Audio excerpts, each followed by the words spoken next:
تو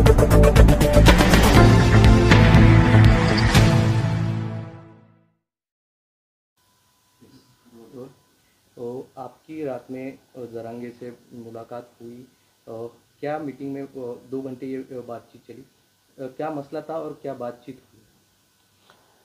دیکھیے، میں اس بات کی پوری کوشش کر رہا ہوں کہ بھارت میں رہنے والی جتنی بھی سماجی اکائیاں ہیں، جتنے بھی سوشل یونٹس ہیں، جتنی بھی دھارمک اکائیاں ہیں، ان کے درمیان آپس میں نفرت نہ بڑھے، بھروسہ بڑھے، بھائی چارہ بڑھے، کوآپریشن بڑھے، تاکہ ملک ترقی کرے۔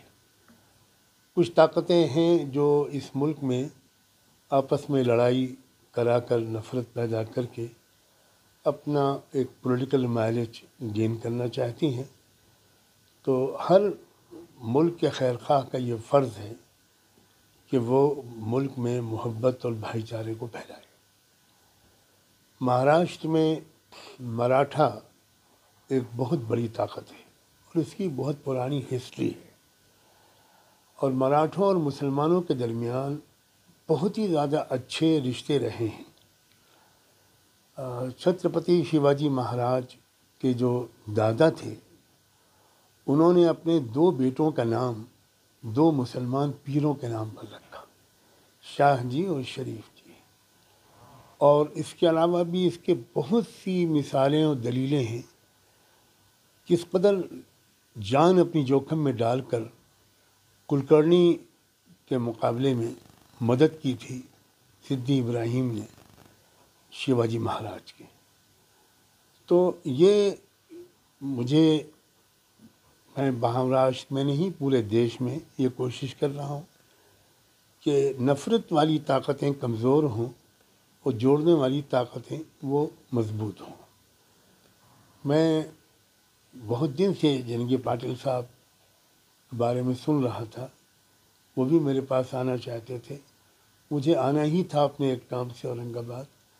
ان کو اطلاع ملی تو یہ ان کی مہربانی تھی کہ وہ خود اپنی جگہ سے چل کر یہاں آ گئے، اور ہمارے درمیان یہی چرچا ہوئی کہ سماجی طور پر مراٹھوں میں اور مسلمانوں میں اور شیڈول کاسٹ میں کیسے ایکتا کو بڑھایا جائے۔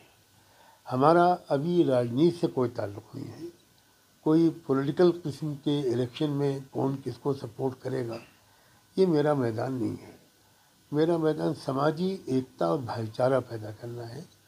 اس سلسلے میں یہ سمجھتا ہوں کہ کل ہماری جو ان کی پہلی میٹنگ ہوئی، میں کافی امید لے کر واپس جا رہا ہوں، کیونکہ جس طرح کی ہمارے ان کے درمیان وچار ومرش ہوا، تبادلہ خیالات ہوئے، اس سے مجھے ایسا لگا کہ مراٹھا اور مسلمانوں کے درمیان اور دلتوں کے بھی درمیان اور یہ بہت اچھی سماجی ایکتا آنے والے دنوں میں بنے گی۔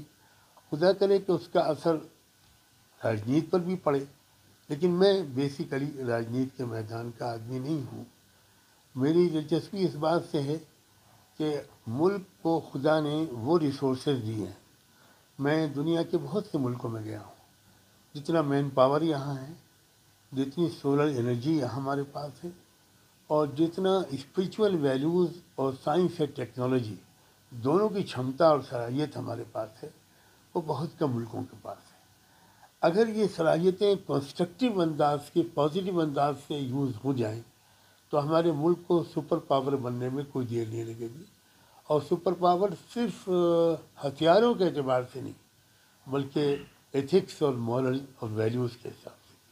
بس میری تو ان سے یہی بات چیت ہوئی ہے، اور میں امید کرتا ہوں کہ اس بات چیت کا اچھا نتیجہ نکلے گا، مہاراشٹر کو بھی اس کا فائدہ پہنچے گا اور دیش کو بھی فائدہ پہنچے گا۔ آپ نے کہا کہ جو چھپی طاقتیں ہیں جو سماج کو یہ کرنا چاہتی ہے، تو مسلم، مراٹھا اور دلت سماج ایک ساتھ میں آئے تو یہ طاقتوں کو کم کر سکتے ہیں، یہ ساتھ آنا چاہیے، آپ کو لگتا ہے؟ یقینی طور پر جتنی بھی سماجی اکائیاں ہیں، جب وہ آپس میں ایک ہوں گی، ہم کو کون لڑا رہا ہے؟ ہمیں کوئی چوتھی طاقت ہے جو لڑا رہی ہے۔ اگر ہم 3 آپس میں ایک دوسرے کو پہچاننے کے لیے کسی تیسرے کے مدھیم سے کام نہ لیں، ہم کو ڈائریکٹ آپس میں ایک دوسرے سے بات چیت کرنی چاہیے. ہماری بڑی غلطی یہ ہے کہ ہمارے آپس کا کمیونیکیشن کمزور ہو جاتا ہے، اور جو دوسرے لوگ ہم کو ہمارے بارے میں دوسروں کو بتاتے ہیں، دوسروں کے بارے میں ہم کو بتاتے ہیں، اس پر ہم بھروسہ کر کے لڑ پڑتے ہیں. تو میری مہم پورے ملک میں یہ ہے کہ ہماری ڈائریکٹ کمیونیکیشن ہونی چاہیے. زیادہ تر غلط فہمیاں ہیں اور ایک پروپیگنڈا ہے پولیٹیکل. جیسے ہی آپس کا سنواد شروع ہوگا اور بات چیت آگے بڑھے گی، میں سمجھتا ہوں وہ ساری غلط فہمیاں دور ہو جائیں. آخری سوال.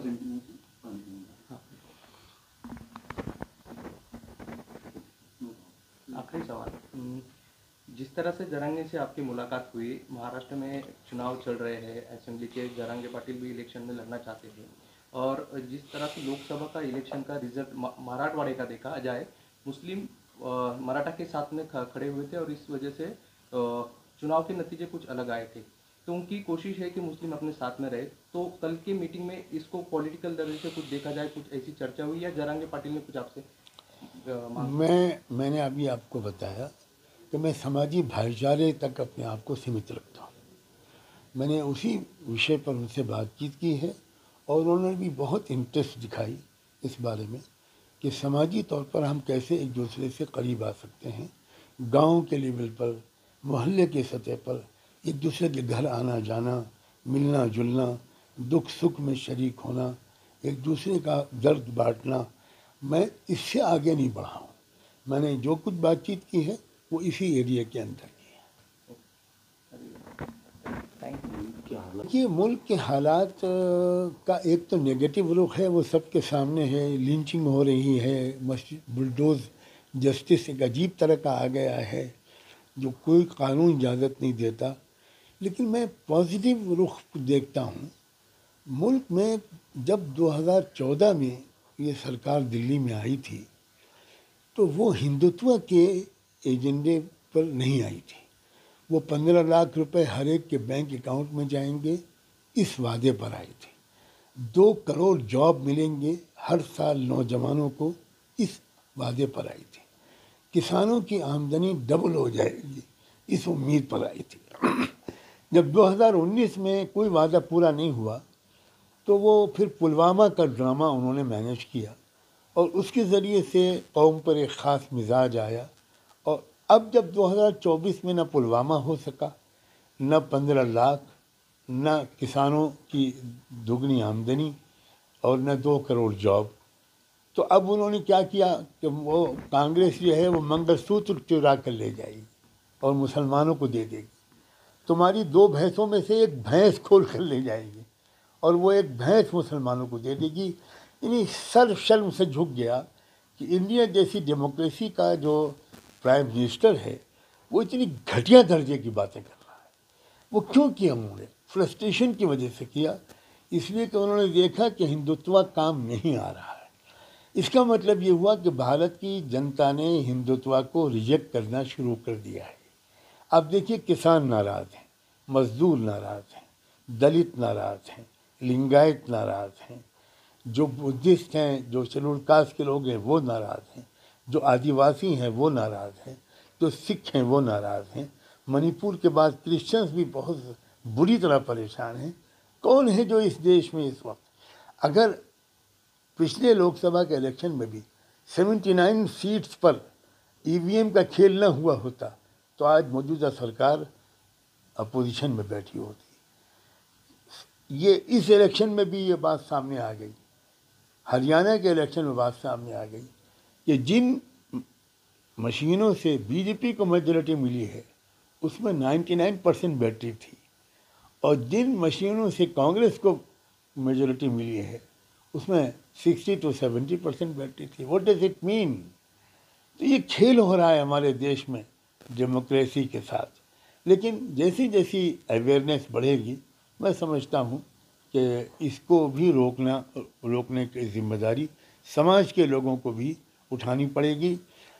پولیٹیکل لیڈرز سے میں نے اپیل کرتا ہوں کہ وہ پولنگ کے دن یہ نہ سمجھیں کہ ہمارا کام ختم ہو گیا. بوتھ مینجمنٹ کے بعد ان کو اسٹرانگ روم کی حفاظت کے لیے بھی ڈٹ کر سامنے آنا پڑے گا. کیونکہ کھیل اسٹرانگ روم میں ہو رہا ہے۔ آپ نے کہا کہ دیش میں یہ سب چل رہا ہے، مہاراشٹر میں بھی وشال گڑھ والا معاملہ سامنے آیا تھا، یہاں پہ بھی بی جے پی کی سرکار ہے، کیسے دیکھتے ہیں؟ ان کا ایجنڈا وہی ہے، اس پر مجھے کوئی تعجب نہیں ہے۔ وہ تو ان کے پاس اور کچھ ہے ہی نہیں سوائے اس کے کہ لڑاؤ، ڈیوائڈ کرو اور رول کرو۔ لیکن دیش کے عوام اب پہلے کے مقابلے میں اویئر ہوتے چلے جا رہے ہیں۔ مجھے دیش کے عوام سے اچھی امید ہے۔